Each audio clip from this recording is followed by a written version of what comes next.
एक ऐसा नेता जिसे बिना जनाधार वाला समझा जाता है, उसके बावजूद वो 3 बार उप मुख्यमंत्री बन जाता है। एक ऐसा नेता जिसने चलती ट्रेन में केरल की एक क्रिश्चियन लड़की को देखा और उसे पसंद करने लगा। एक ऐसा नेता जिसके भाई के ऊपर राष्ट्र कवि रामधारी सिंह दिनकर के घर को कब्जा करने का आरोप लगता है।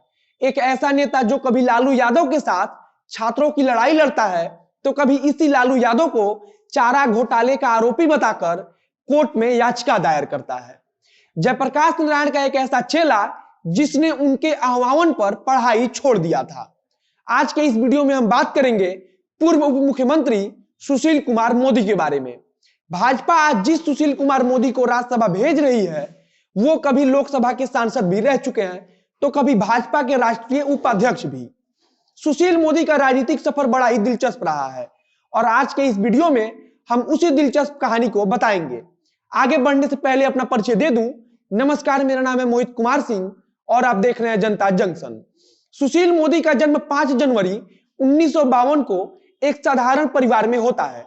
शायद किसी को इस बात का अंदाजा उस समय नहीं होगा कि साधारण परिवार में जन्मा यह बच्चा एक दिन बिहार के राजनीति का बड़ा खिलाड़ी बनेगा।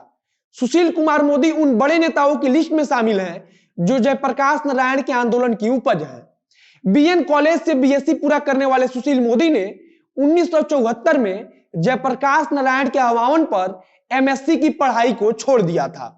ऐसा नहीं है कि सुशील मोदी का राजनीति में झुकाव जयप्रकाश आंदोलन के बाद हुआ, बल्कि वो इसके पहले से ही आरएसएस के साथ जुड़े थे। आरएसएस में जुड़ने के पहले भारत चीन युद्ध के समय 1962 में वे स्कूली बच्चे को शारीरिक प्रशिक्षण देने के लिए सिविल डिफेंस के कमांडेंट बनाए गए थे। उस समय सुशील मोदी ने भारत चीन युद्ध के समय सक्रिय रहकर स्कूली बच्चों के साथ साथ आम लोगों को भी प्रशिक्षण देने का कार्य किया था। 1962 का वो साल था जब सुशील कुमार मोदी आरएसएस के आजीवन सदस्य बन गए थे। वैसे 1962 में आरएसएस के आजीवन सदस्य बनने वाले सुशील कुमार मोदी 10वीं के बाद ही आरएसएस से जुड़ गए थे। आरएसएस में काम करते हुए उन्हें पटना शाखा का संध्या इंचार्ज भी बनाया गया था। 1974 में एमएससी की पढ़ाई को अधूरा छोड़कर जयप्रकाश नारायण के आंदोलन में कूदने वाले सुशील मोदी 1973 में पटना विश्वविद्यालय के छात्र संघ महामंत्री भी रह चुके हैं।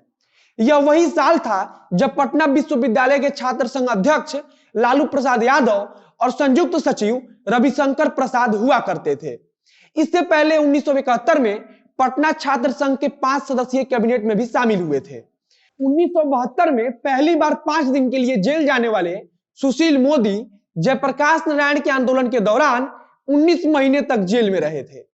1974 में बिहार प्रदेश छात्र संघ समिति के अध्यक्ष बने और इसी के साथ जेपी आंदोलन में सक्रिय हो गए। जब देश में राजनीतिक हलचल थोड़ी बहुत शांत हुई, तब 1977 में अखिल भारतीय विद्यार्थी परिषद से जुड़ गए। 1977 से 1983 तक एबीवीपी में काम करते रहे और 1983 में एबीवीपी के राष्ट्रीय महासचिव बनाए गए।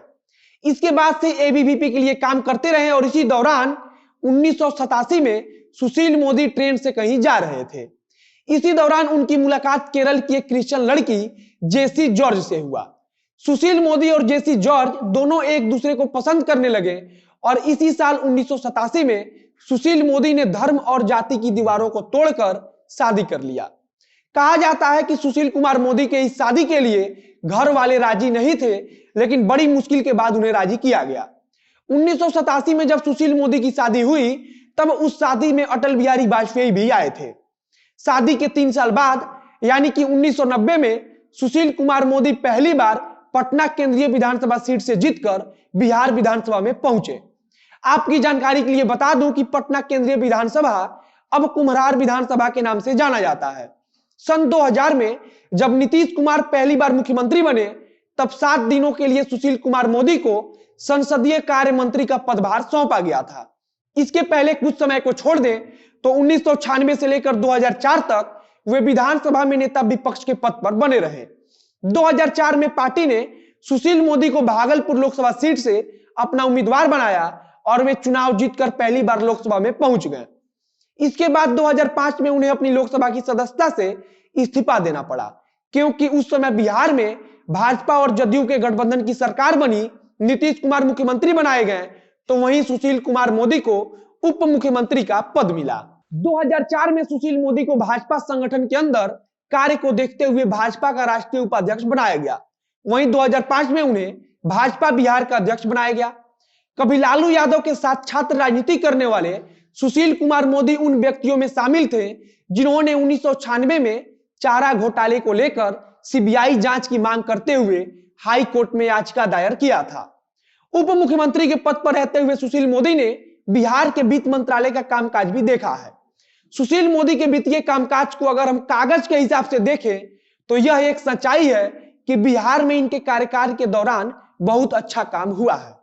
पूर्व प्रधानमंत्री मनमोहन सिंह की सरकार में जब देश भर के वित्त मंत्रियों का एक समूह बनाया गया तब शायद सुशील मोदी के इसी कार्य क्षमता को देखते हुए पूर्व प्रधानमंत्री मनमोहन सिंह ने इन्हें समूह का अध्यक्ष बनाया था। साल 2011 में सुशील मोदी के भाई महेश मोदी के ऊपर राष्ट्र कवि रामधारी सिंह दिनकर के घर पर जबरन कब्जा करने का आरोप लगा था और वहीं 2017 में उनकी बहन रेखा मोदी का नाम सृजन घोटाले में सामने आया था। सुशील कुमार मोदी उन नेताओं में शामिल हैं जो झारखंड बंटवारे के समर्थक रहे हैं। 2005 से लेकर लगातार जून 2013 तक वे राज्य के उप मुख्यमंत्री रहे, तो वहीं फिर जुलाई 2017 से 2020 तक इस पद पर बने रहे। अब भाजपा सुशील मोदी को रामविलास पासवान की जो सीट खाली हुई है उस सीट से राज्यसभा में भेज रही है। खबर चल रही है कि सुशील मोदी को केंद्र में मंत्री भी बनाया जाएगा। आगे देखना होगा कि क्या प्रधानमंत्री मोदी के कैबिनेट में उन्हें शामिल किया जाता है या नहीं। इस वीडियो में बस इतना ही। वीडियो अच्छा लगा हो तो शेयर कीजिए, फेसबुक पर देख रहे हैं तो पेज को लाइक कीजिए, यूट्यूब पर देख रहे हैं तो चैनल को सब्सक्राइब कीजिए।